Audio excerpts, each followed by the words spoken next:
बांग्लादेश में हाल ही में जो हुआ वो किसी फिल्मी कहानी जैसा लगता है, लेकिन वो हकीकत थी। एक छात्र आंदोलन ने 15 साल से सत्ता में बैठी एक मजबूत सरकार को उखाड़ फेंका। आइए देखते हैं कि ये सब हुआ कैसे। तो सवाल यही है, सरकारी नौकरियों को लेकर शुरू हुआ एक छोटा सा विवाद आखिर इतनी बड़ी क्रांति में कैसे बदल गया, जिसने एक सरकार को ही गिरा दिया। चलिए इस पूरी कहानी की तह तक चलते हैं।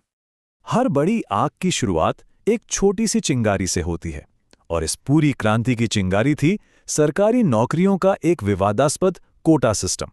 कोटा नहीं, योग्यता। बस यही वो नारा था जो बांग्लादेश की सड़कों पर, कॉलेजों में हर जगह गूंज रहा था।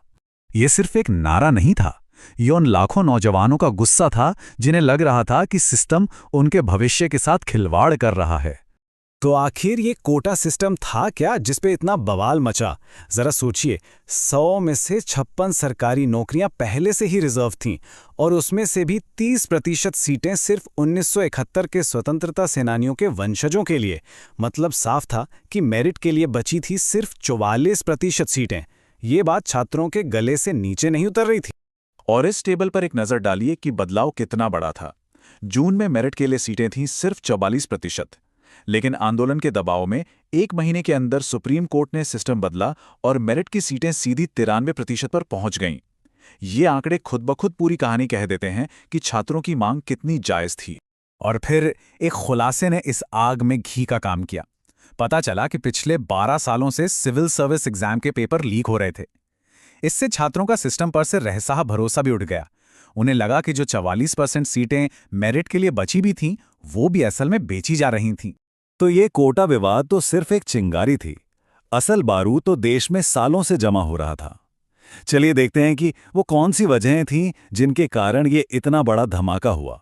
पिछले 1 दशक से बांग्लादेश की जीडीपी ग्रोथ तो बहुत अच्छी रही, लेकिन इसे जॉबलेस ग्रोथ कहा गया।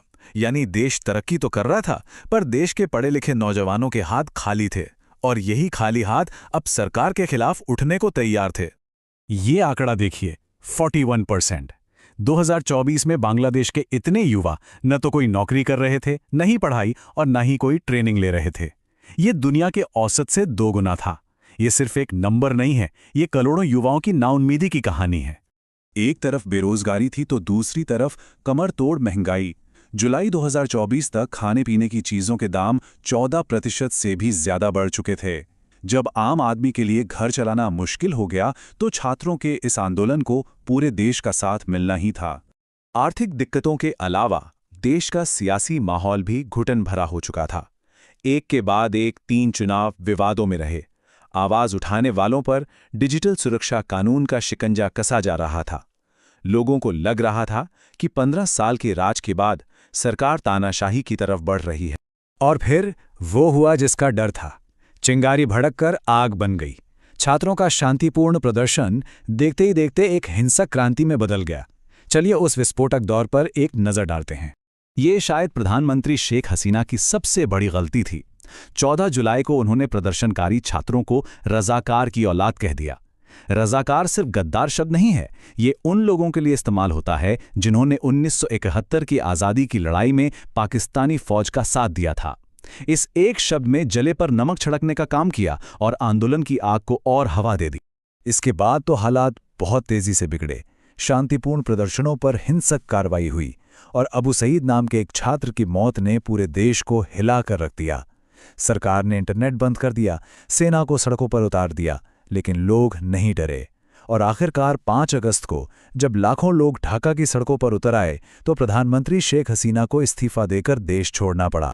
लेकिन इस क्रांति की कीमत बहुत बड़ी थी। सरकारी रिपोर्ट्स के मुताबिक सिर्फ 2 महीनों की हिंसा में 1400 से ज्यादा लोगों ने अपनी जान गंवाई। ये दिखाता है कि लोगों का गुस्सा हर ताकत पर भारी पड़ा। सरकार गिरने के बाद बांग्लादेश ने एक नए सफर की शुरुआत की। देखते हैं कि अब देश को वापस पटरी पर लाने के लिए क्या-क्या कदम उठाए जा रहे हैं।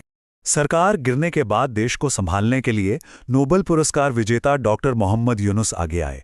और सबसे दिलचस्प बात यह थी कि उनका नाम किसी राजनेता ने नहीं, बल्कि खुद आंदोलनकारी छात्रों ने आगे बढ़ाया था।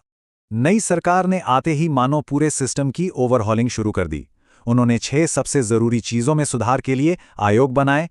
चुनाव से लेकर संविधान तक हर उस जगह को ठीक करने की कोशिश की जा रही है जहां लोगों का भरोसा टूट चुका था। इन्हीं सुधारों की नींव पर बना है जुलाई नेशनल चार्टर 2025। ये एक ऐतिहासिक समझौता है जिस पर 30 राजनीतिक दलों ने साइन किए हैं। इसका सबसे बड़ा मकसद है प्रधानमंत्री की ताकत को कंट्रोल करना, ताकि देश में फिर कभी कोई एक छत्र राज ना कर सके। लेकिन क्रांति करना एक बात है और देश चलाना बिल्कुल दूसरी। बांग्लादेश के सामने अब भी चुनौतियों का पहाड़ खड़ा है। सत्ता बदलने का असर सिर्फ देश के अंदर नहीं, बाहर भी दिख रहा है। शेख हसीना सरकार को भारत का करीबी माना जाता था, इसलिए नई सरकार के आने से रिश्तों में तनाव है। वहीं दूसरी तरफ पाकिस्तान और चीन के साथ बांग्लादेश की नज़दीकियां बढ़ती दिख रही हैं। अर्थव्यवस्था के मोर्चे पर भी राह आसान नहीं है। IMF का अनुमान है कि GDP ग्रोथ धीमी रहेगी और महंगाई भी सिरदर्द बनी रहेगी। मतलब साफ है, इस राजनीतिक उथल-पुथल का असर अर्थव्यवस्था पर भी पड़ा है और इससे उभरने में अभी काफी वक्त लगने वाला है। इन सब चुनौतियों के बीच लोकतंत्र को वापस लाने के लिए एक रोडमैप तैयार हो चुका है। देश में अगले चुनाव और जुलाई चार्टर पर जनमत संग्रह के लिए 12 फरवरी 2026 की तारीख भी तय कर दी गई है। तो अब सबसे बड़ा सवाल यही है, क्या ये नया चार्टर और 2026 का चुनाव उन जख्मों को भर पाएंगे जिनकी वजह से ये क्रांति हुई? क्या छात्रों का ये बलिदान, ये आंदोलन बांग्लादेश को वाकई एक मजबूत और स्थिर लोकतंत्र की राह पर ले जा पाएगा? इसका जवाब तो खैर आने वाला वक्त ही देगा।